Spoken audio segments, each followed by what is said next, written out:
Hey guys, this is Anthony Morganti from anthonymorganti.com, and this is episode 89 of Photo Critiques. And in Photo Critiques, people send me in some of their best images, and I critique each shot with suggestions on how they can improve it. And today I'm pleased to critique the work of Zebastian Johansson, and Sebastian sent me in some really cool images. This first one is really neat. We have kind of a leading line, and we have this framing in receding lines going off into the distance, and it's very well composed. I suggest if you do things like this, you try to make it as symmetrical as possible, and you could see how Sebastian did that in this case.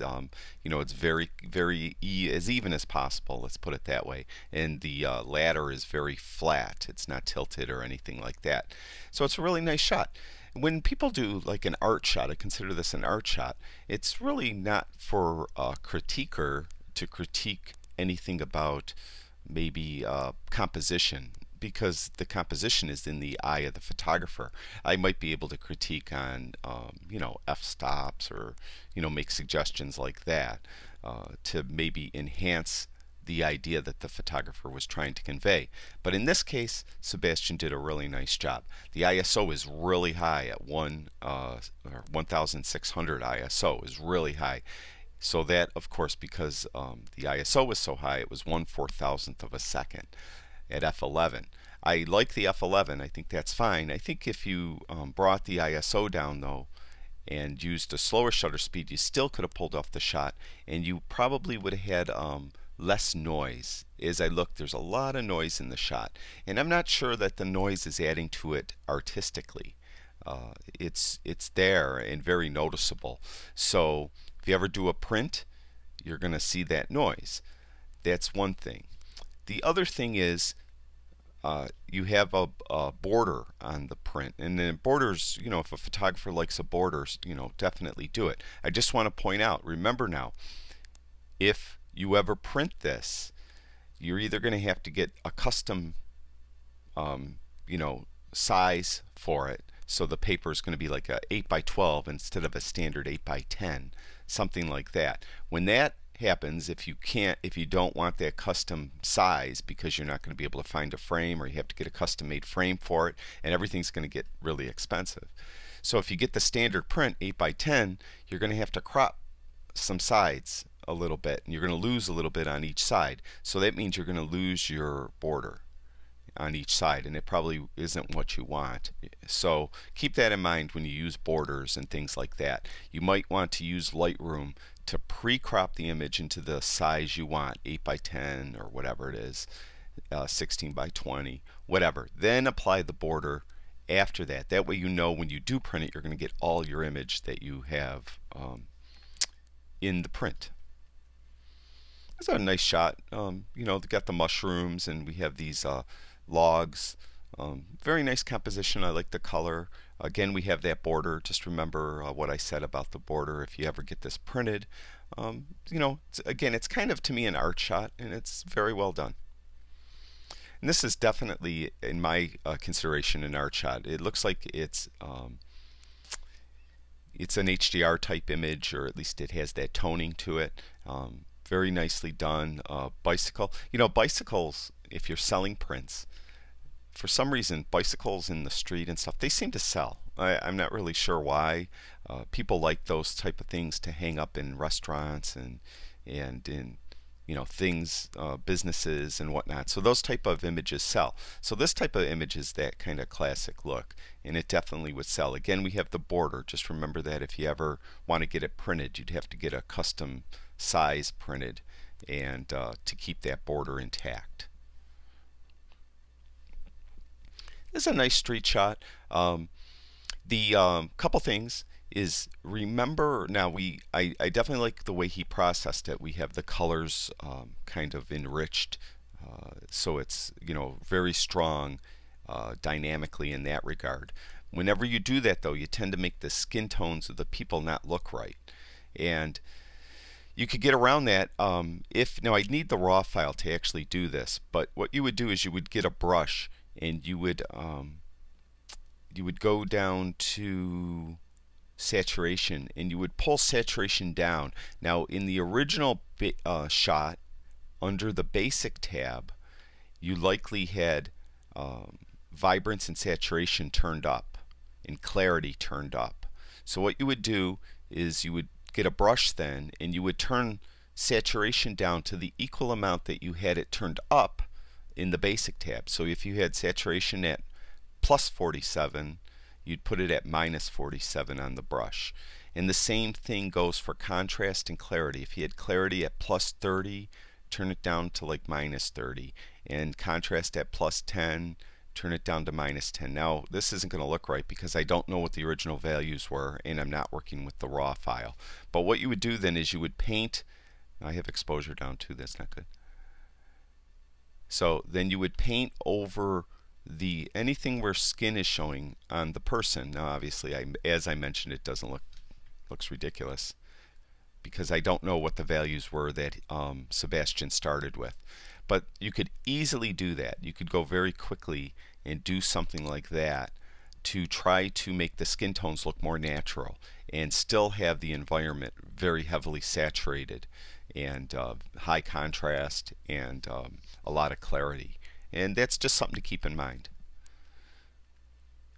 This is a very nice shot. I like this shot a lot. We're dealing with some harsh lighting here, and Zebastian did a nice job of controlling the lighting the best he could. There are some dark shadows on the man's face and under his chin and on the side of the girl's face. You could lighten those up with a brush a little bit. It would start not looking right if you went too far, but you would just go to the brush and you would increase exposure a little bit. Again, it looks a lot better with the raw file when you do it, so I'm not really going to try it here. The other alternative is when you took the shot is you would have a reflector down here, down here out of the frame, and try to reflect some light back up into them, and that would work too. Zebastian shot this 1/500th of a second f/5.6 ISO 100. I say that's perfect. We have the nice blurred out background, and they stand out from the background. They're not blending in, so it's very nicely done. This is a nice shot too. I consider stuff like this again art shots, and Zebastian did a nice job of making it very symmetrical. He is off to the side a little bit, but that's okay because the building's off to the side the other way, so it's kind of very symmetrical in that regard. Zebastian's shooting a little bit to the right, and this building here is a little bit to the left, so it's very nicely balanced that way. This is one, if you could ever come back when the sky has some clouds in it, I think it would really enhance the shot. Shot it at 1/500th of a second f/5.0 ISO 100. I think that's perfect too. Might want to try you know, an f-stop more like f11. It might help a little bit because that's usually the lens is a little crisper when it's not as wide open.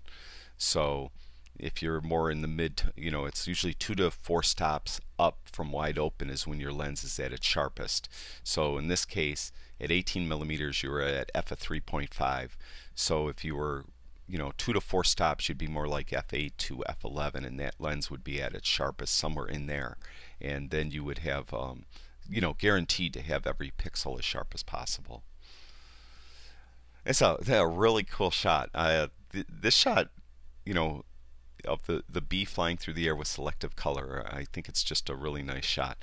1/16th of a second. You needed that really fast shutter speed to freeze the wings of the bee. f/5 ISO 320.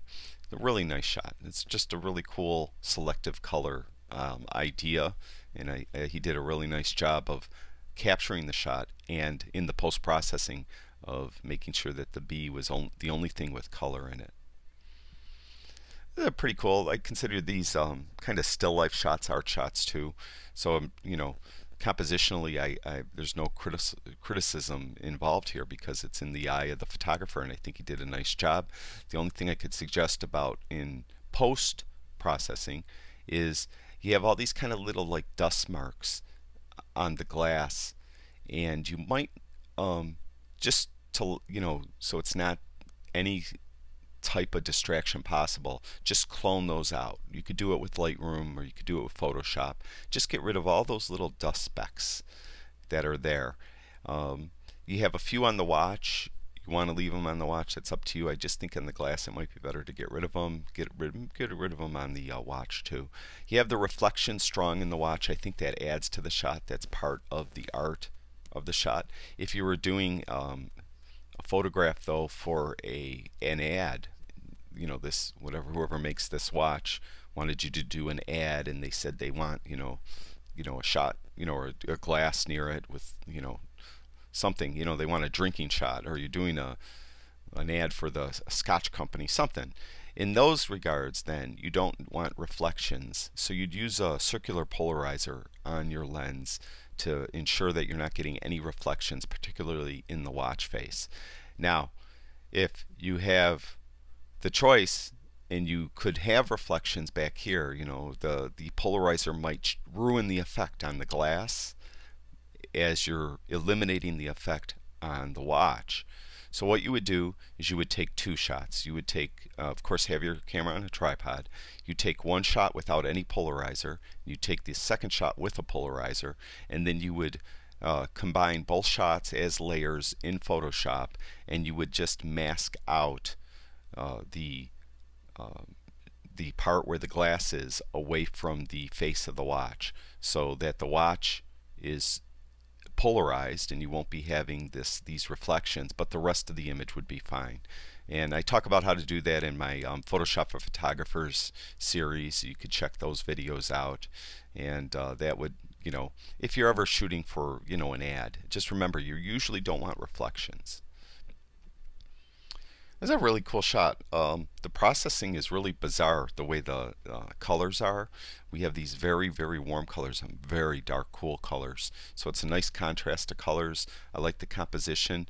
F of 5.6, and we're still getting these star effects. I'm wondering if Zebastian did that in post. There are aftermarket programs, apps, that will allow you to kind of get this star look off any pointed light source. So it's very cool, very nice shot. Again, I consider this really an art shot. It's kind of an art rendering, artist idea, and I like it. Very nice.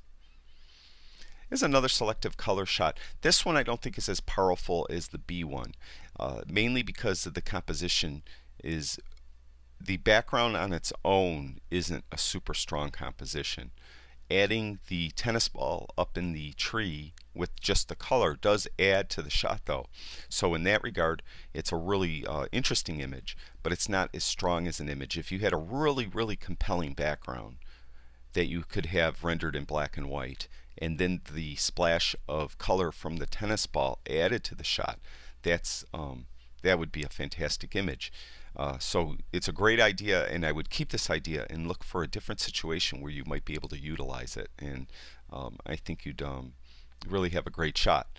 And everyone else too, look for that. A lot of people criticize, a lot of critics criticize selective color, but I think it's a great expression. I think it's a great way for a photographic artist to express their art, and I encourage everyone to do it as if not as something you're going to hang on your wall, but do it as an exercise. Try to see if you could come out with really interesting composition that uses selective color. And I think if Zebastian takes this tennis ball out of this scene and puts it in a different, more compelling scene, I think he'd have a really, really interesting image there. And that's it for Zebastian. I'd like to thank you very much for sharing your images with us. Some really strong images. Again, been getting tons of really good images. Again, I get tons of critiques, and I'm always way behind. I'm doing the best I can, so I appreciate everyone's patience. Zebastian waited over a month, and I'm sorry he had to wait that long, but thank you for your patience, Zebastian. And I'd like to thank everyone who watches all my videos. I really do appreciate it. If you have time, go over to my website, anthonymorganti.com. I have all kinds of photography articles and videos over there. And if you haven't already, I'd appreciate it if you went to YouTube and subscribed to my YouTube channel. And that's it for now. I'll talk to you guys soon.